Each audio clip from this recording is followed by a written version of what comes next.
바울은 오늘 3절 말씀을 보면 빌립보 교인들에게 문안하면서 감사하고 있어요. 3절 말씀을 같이 읽어봅니다. 내가 너희를 생각할 때마다 나의 하나님께 감사하며. 아멘. 여러분, 생각할 때마다 감사하고 있어요. 우리는 생각할 때마다, 무엇인가를 생각할 때마다 어떻게 반응하나요? 대부분 생각할 때마다 염려로 반응을 합니다. 무언가를 골똘히 생각하다가는 그만 화를 내는 분이 계시고, 무언가를 생각하다가 후회를 하는 분도 계시고, 무언가를 생각하다가 섭섭한 마음이 드는 분도 계십니다. 근데 지금 바울의 생각 속에는 감사가 가득해요. 지금 바울이 처한 상황은 감사할 상황하고는 전혀 거리가 멉니다. 왜냐하면 복음을 전하다가 억울하게 감옥에 갇혔거든요. 그런 상황에 지금 빌립보 성도들에게 내가 얼마나 힘든 줄 아느냐, 너희가 두 다리 뻗고 잠이 오느냐, 그런 어떤 원망이나 신세 한탄이 전혀 여기서 엿보이지 않습니다. 도리어 감사하고 있어요. 빌립보 교회 성도들로 인해 감사하고 하나님께 감사하고 있습니다. 이것이 바울의 감사예요. 어떤 조건이 충족돼서 감사하는 게 아니라는 얘기입니다. 우리가 예수님을 믿기 때문에 어려움은 다 사라지고 감사할 조건만 있을 것이다, 그런 착각하면 안 됩니다. 하나님으로 인해, 교회로 인해, 성도로 인해 감사할 줄 알아야 돼요. 여러분, 우리가 서 있는 자리가 감사의 자리예요. 무슨 복이 넝쿨처럼 굴러들어오고 대박이 터지고 뭐 그래야 감사할 것이다 착각하지 마세요. 평생 그 사람 감사 못하고 삽니다. 요즘 얼마나 어려워요. 경기도 어렵고 정치 현실도 어렵고 교회도 복음 전하기 어려운 상황입니다. 얼마 전에 어떤 분이 그런 말씀하더라고요. 목사님, 작년보다 딱 반토막 났습니다. 이건 작년보다 반토막 났다는 얘기는 정말 이게 기가 막힌 일입니다. 10%도 아니고 20%도 아니고 50% 이하입니다. 예. 어떤 분은 그래요. 다 어려우니까 그러려니 하고 삽니다. 그래요. 또 다른 업종에 계신 분이 또 이래요. 마음이 위축되지 않는 게 중요한 것 같습니다. 그러세요. 다 업종이 다르지만 똑같아요. 정말 조건으로 보면요, 우리가 감사할 게 하나도 없습니다. 버텨낼 힘이 없습니다. 여러분, 이 자리가 감사의 자리예요. 그 고백이 다시 우리 속에서 회복되어야 합니다. 믿음은 무엇이냐? 내가 선 자리를 감사로 고백하게 만드는 것이, 그게 믿음이에요. 삶이 곧 감사합니다. 아무리 삶이 고단해도 이 고단함을 느끼는 이 삶을 내게 선물로 주신 하나님이 계시기에 이 삶은 복입니다. 그러함으로 이 삶에 대해서 감사할 수 있어야 돼요. 어떤 분은 가정 때문에, 자녀 때문에 그냥 골머리를 앓는 분이 계신데, 여러분, 그것은 이미 내게 가정을 허락하셨기 때문이고 자녀를 맡겨주셨기 때문이에요. 골머리를 앓는 일이 가정에 있다면 그것으로 감사하십시다. 어떤 분은 교회와 성도에 대해서 이러쿵저러쿵, 성도가 이러쿵저러쿵 하시는 분이 계신데, 옮길까 말까, 떠날까 말까 그러시는데, 여러분 생각해 보세요. 부족하고 허물 많은 우리를 교회를 통해 또 믿음의 사람들을 통해서 여기까지 자라도록 붙들어 주신 그 은혜를 생각하면 얼마나 감사한 일입니까? 지금 바울이 빌립보 교회가 완전한 교회이기 때문에 감사하는 것 결코 아닙니다. 문제가 많은 교회예요. 여러분, 나라가 있는 것을 감사하십니까? 요즘 대한민국에 대하여 감사하고 계십니까?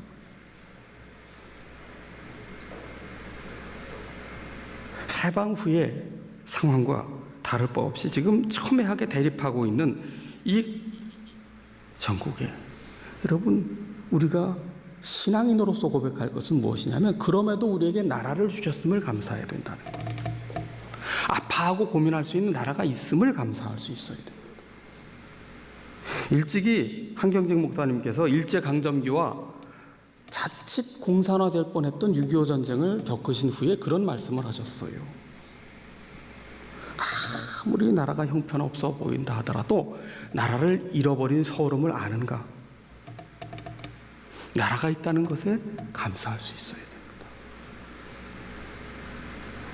아무리 아파도 나라가 있음을 감사하며 나라를 위하여 하나님께서 복 주시고 바르게 지켜주시는 나라가 되기 위해서 우리에게는 감사하며 기도해야 될 사명이 있는 것이지. 이렇게 바울은 교회와 성도를 생각할 때 하나님 앞에 감사를 드렸습니다. 여러분, 오늘 추수감사절 무엇을 감사할까? 조건을 따지면 감사할 것 하나도 없어요.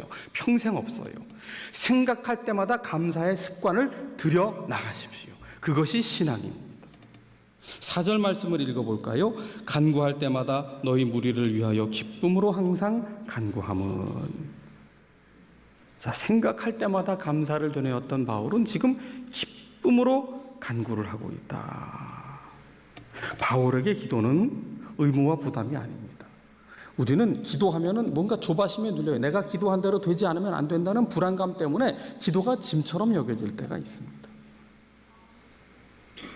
그런데 바울의 기도는 기쁨의 기도예요. 바울의 기도가 기쁨의 기도가 된 이유는 자신만을 위하여 기도한 것이 아니라 빌립보 교회 성도를 위해 기도한 기도였기 때문입니다. 오래전에 찬양 중에 누군가 널 위하여 기도하네라는 그런 찬양이 있었어요. 여러분, 다른 사람을 위한 기도야말로 기쁨이 넘치게 하는 길이 되는 겁니다. 왜 우리의 기도가 무기력합니까? 왜 기도가 힘듭니까? 나만 위해서 기도하기 때문이에요. 기도의 지경이 넓어져야 돼요. 어린아이들을 보세요. 어린아이들은 특징이 뭐냐? 나만 생각합니다. 그래서 어린아이가 양보하면 그거 이상한 거예요. 어린아이는 움켜주는 거예요. 뭐 음식 하나 차려줘도 형제들간에 나부터 먹을래? 이거 내 거야? 나만 줘? 이렇게 얘기하거든요. 이건 어린아이의 아주 지극히 정상적인 특징인데, 여러분, 어른이 되어서도 나 중심이 된다면 이건 정말 유치찬란하게 이를 데가 없는 거예요. 언제까지 나만 위해 기도하고 언제까지 나만 충족시켜달라고 투정을 부리겠어요? 우리가 일평생 신앙생활하고 천국 가기 직전까지 나만 하다가 가면 이건 정말 우리가 심각하게 한번 생각을 해봐야 됩니다. 인생의 중심은요, 내가 아니고 하나님이세요. 그게 신앙인의 고백입니다. 그 신앙은 중심이 이동하는 거거든요. 하나님 중심으로. 그래서 기도의 지경도 당연히 넓혀져야 됩니다. 나의 것도 구하지만 나의 것만 구하는 것이 아니라 이제는 다른 이들의 것을 구해야 되는 거예요. 성도의 것을 구하고 교회의 것을 구하고 이웃의 것을 구하고 나라를 위해 기도하고 북녘 땅을 위해 기도하고 선교지를 위해 기도하고 계속해서 기도의 지경이 넓혀져야 돼요. 그럴 때 우리는 기쁨으로 항상 간구할 수가 있는 겁니다. 지금 바울과 빌립보 교회는 이미 10년 넘도록 복음 안에 교제를 하고 있어요. 바울 혼자 빌립보 교회 세운 것 아닙니다. 유럽의 첫 교회 루디아라는 한 여성이 예수님을 믿고 세례를 받아 그 집을 예배처로 제공하면서 교회가 시작됐어요. 그리고 그 이후로부터 복음 안에 교제를 하기 시작했는데, 바울이 복음을 위해 일하다가 감옥에 갇힐 때면 빌립보 교회 성도들은 기꺼이 헌금을 해서 바울에게 힘을 북돋워 주었고 때로 위로를 하였고, 그를 한 번도 짐으로 부담으로 여긴 적이 없었습니다. 이렇게 복음 안에서 진실한 사랑의 사귐이 해가 거듭할수록 식어지기는커녕 도리어 더 무르익어 갔어요. 그래서 5절을 보시면 너희가 첫날부터 이제까지 복음을 위한 일에 참여하고 있기 때문이다, 이렇게 말씀하고 있어요. 그리스도인은 어떤 사람이냐? 복음을 위한 일에 참여하는 사람이에요. 7절 말미에 보실까요? 7절 말미에 너희가 다 나와 함께 은혜에 참여한 자가 됨이라. 그리스도인은 복음을 위한 일에 참여하는 자요, 함께 은혜에 참여한 자가 되는 것이다. 이 은혜에 참여한 자가 된다는 표현은 다른 번역으로 보면 나와 함께 은혜를 나눈 자가 됩니다. 은혜를 나누는 사람이, 복음에 참여한다는 것은요, 은혜를 나누는 것을 뜻합니다. 그러니까 그리스도인은 누구냐? 그 정체성이 행복을 찾아가는 사람이 아니에요. 삼태기로 퍼뜨리는 그 행복, 그거 찾아가는 사람 아닙니다. 그리스도인은 본디 복음을 위한 일에 참여하는 사람이고 은혜를 나누는 일에 참여하는 사람이에요. 그래서 구역 모임이 있는 겁니다. 교회의 기초는 구역 단위예요. 구역 모임을 통해서 받은 말씀을 삶으로 나누라는 거지요. 이것이 평일에 힘드니까 주일 소그룹을 만든 것 아닙니까? 구역 모임을 돕기 위해서 받은 말씀을 나누라. 3040 세대에는 다락방이라는 형태로, 또 이도저도 여의치 못한 분들을 위해서는 큐티 나눈 방으로 받은 말씀을 나누라는 거지요. 함께 기도하라는 거지요. 이것을 위해서 10월 한 달간 여러분의 손에 가정예배 교환을 쥐어드린 겁니다. 여러분, 안 하는 겁니까? 못 하는 겁니까? 못 하는 게 아니라 안 하는 겁니다. 은혜를 나누는 일에 우리는 참여해야 돼요. 이것이 복음을 위한 일이에요. 그럴 때 우리 속에 감사와 기쁨이 차오르게 되어 있는 겁니다. 뿐만 아니라 6절을 보실까요? 6절을 같이 읽어봅니다. 너희 안에서 착한 일을 시작하신 이가 그리스도 예수의 날까지 이루실 줄을 우리가 확신하노라. 아멘. 언제부터인가 한국교회에 비관주의가 확산되고 있어요. 교세가 꾸준히 가파르게 감소하고 있습니다. 인구 감소보다 기독교 인구의 감소는 훨씬 더 빠르게 진행이 됩니다. 전에도 한번 말씀드렸지만 교실에 한 반 학생이 저희 때야 70명이 넘고 80명이 되고 오전 오후반이 있었지만 지금 한 반에 25명이에요. 근데 그 25명 중에 한 명이 그리스도인일까 말까 하니까 이게 뭐 학교에서 선교? 이거 뭐 기본적으로 문이 막혀 있는 거나 다름없지요. 다음 세대에 관한 걱정이 얼마나 커지고 있습니까? 그런데 이게요, 곰곰이 보면 이미 90년대 초반 30년 전부터 있었던 일입니다. 그런데 아직까지 탄식만 해요. 이제 앞으로 어떻게 되겠느냐, 유럽처럼 20, 30년 후에 교회가 존재할 것인가, 전부 비관적으로만 전망을 하고 있는데, 그럼 20세기의 가장 탁월한 설교자로 일컬어지는 마틴 로이드 존스 목사님, 이분이 그가 사역하던 1940년대 영국 교회를 어떻게 진단했느냐 하면 교회의 미래에 대하여 비관주의가 팽배하고 있음을 진단하고 있습니다. 그러면서 뭐라고 말하느냐, 그리스도인은 아무리 교회가 처한 현실이 어렵더라도 너희 안에 착한 일을 시작하신 하나님께서 끝날까지 주님의 재림하시는 그날까지 이루실 줄을 확신하는 믿음의 반석 위에 굳게 서 있어야 함을 선포하고 있어요. 교회는 어떤 곳입니까? 사람들이 세운 곳인가요? 사람들이 모이자고 해서 모인 곳인가요? 아니에요. 주님의 몸이요, 주님께서 머리 되신 곳입니다. 하나님께서 친히 제정하신 곳이 두 곳이 있는데 가정과 교회예요. 이건 사람이 만들어낸 게 아닙니다. 그러니까 하나님께서 교회를 세웠다는 것은 무엇을 뜻해요? 하나님의 구원 계획을 이루고자 하나님이 설계하시고 계획하시고 이루셨다는 것이고, 그렇기 때문에 하나님께서 이 교회를 반드시 지켜주신다는 거예요. 우리 중에 누구도 처음부터 그리스도인 되려고 한 사람 아무도 없습니다. 하나님의 영광 드러내려 한 사람 아무도 없어요. 하나님을 알되 영원롭게도 하지 않고 감사치도 아니한 것이 우리의 죄의 본성입니다. 아담과 하와 이래로 다 하나님을 등지고 내 영광 구하러 떠난 것이 인류 역사입니다. 사도 바울은 또 어땠나요? 그는 예수 믿는 사람을 잡아 가두고 교회를 무너뜨리려 했던 사람입니다. 예수님께서 강권적으로 그를 만나셨어요. 그를 고꾸라뜨리셔서 사울아 사울아 내가 어찌하여 나를 핍박하느냐 할 때에 그는 잡힌 바 되어 택한 그릇으로 이방에 복음을 전하는 일꾼이 되었습니다. 여러분, 복음은 하나님이 시작하신 일입니다. 구원은 하나님이 계획하신 일입니다. 교회는 하나님께서 세우셨습니다. 믿음도 하나님께서 시작하신 일입니다.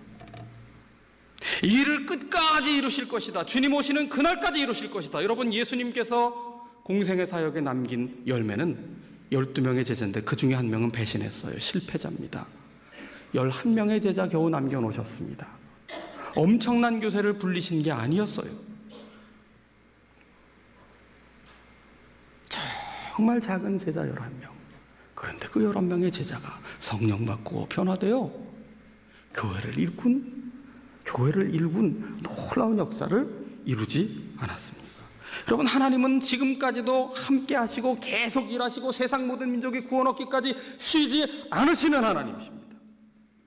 아무리 교회가 위축되어도 교회는 하나님은 위축되지 않으세요.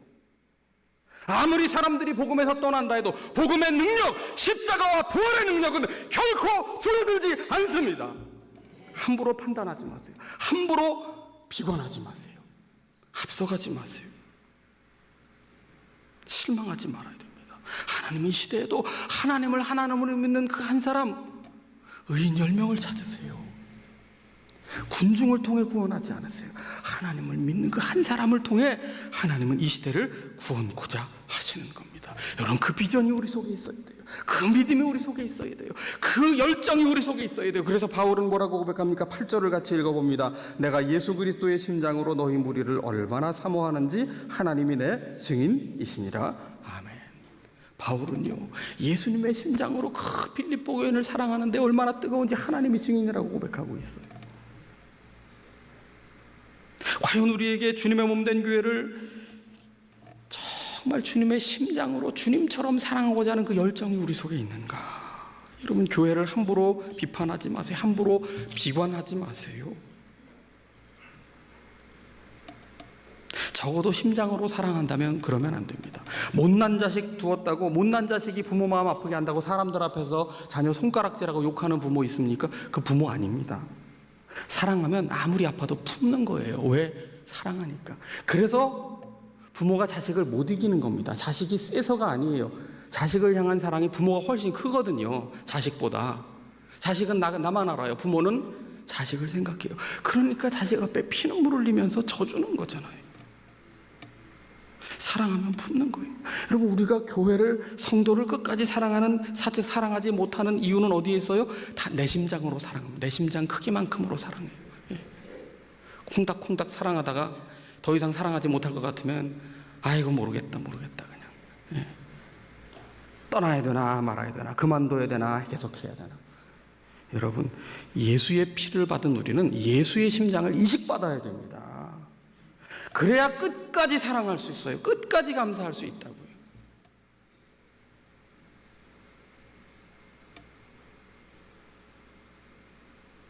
오늘 중고등부 학생들이 함께 참여하고 있기에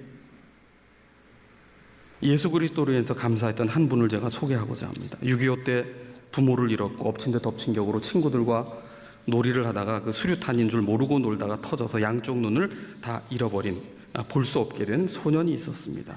그래도 살아보겠다고 친척 집을 찾아갔는데 주변에서 저 안 못 보는 애 들어와서 이 집안 다 재수 없는 꼴 난다, 빨리 쫓아보내라. 그 욕설과 저주와 폭력을 견디다 못해 친척 집을 나와서 거지가 됐는데, 이게 거지도 눈뜬 거지와 함께 경쟁을 하려니 경쟁력이 떨어져서 안 되는 겁니다. 그럼에도 이 소년에게는 하나님에 대한 믿음이 있었어요. 밥그릇인 깡통을 안고도 밥 먹을 때 기도를 하는 겁니다. 여러분, 식사기도는 신앙의 기본이에요. 모든 감사의 기본이 식사기도입니다. 거지 생활하고 깡통의 밥을 먹으면서도 기도를 드렸다고요. 그리고 곁에 있는 거지들에게 예수님 믿으세요 전도했고요. 주일이면 꼭 예배당에 가서 민폐 끼치지 않으려고 맨 뒷자리에서 예배를 드리고, 동량에서 얻은 돈 중에 그래도 새 돈을 헌금을 드렸다고. 이 정도면 저의 신앙이 부끄러워집니다. 이분이 이런 얘기를 해요. 나는 에스겔 37장에 나오는 골짜기에 버려진 마른 뼈처럼 쓸모없는 존재였다. 하지만 하나님은 나를 기억하시고 버리지 않으셨다. 나를 이렇게 훈련시키셔서 오늘 여기에 세상을 향한 작은 빛, 그리고 한 줌의 소금같이 세우셨다. 하나님께서 버려진 마른 뼈에 생기를 불어넣어 살리신 것처럼 하나님께서는 버려진 나를 이처럼 쓸모있게 만드셨다. 나를 여기 세우신 것은 하나님의 사랑이요 은혜였다. 이래도 감사, 저래도 감사, 영광과 감사를 하나님께 돌린다.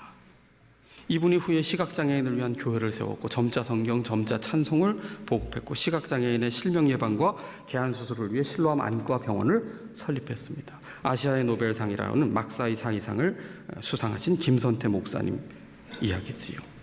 며칠 전 김선태 목사님 사모님께 제가 책을 전달받았습니다. 개인적인 친분이 있어 책을 전해주셨는데, 아침 태양에서 들리는 소리라는 그 책의 서문에 보면 어린 시절에 그렇게 보고 기뻐했던 아침에 뜨는 태양을 항상 그리워하면서 오늘도 아침을 맞는다, 이렇게 쓰고 계시더라고요.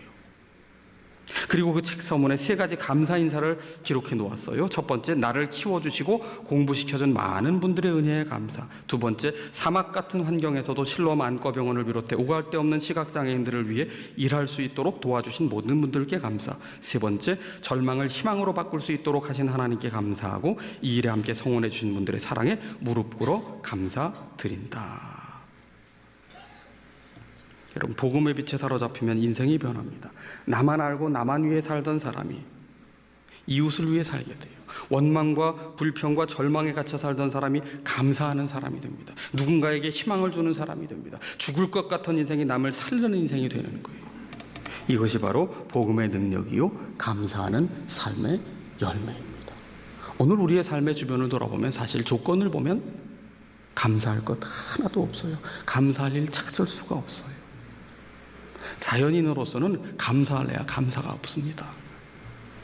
우리 속에 착한 일을 시작하신 그 신실하신 하나님께서 끝날까지 이루실 줄을 확신하고 우리의 심장이 아닌 예수님의 심장을 이식받아 그 심장으로 다시 뛸 때에 우리는 생각할 때마다 감사하게 되고 기쁨으로 기도하는 이 감사의 삶을 살아갈 수 있게 될 것입니다.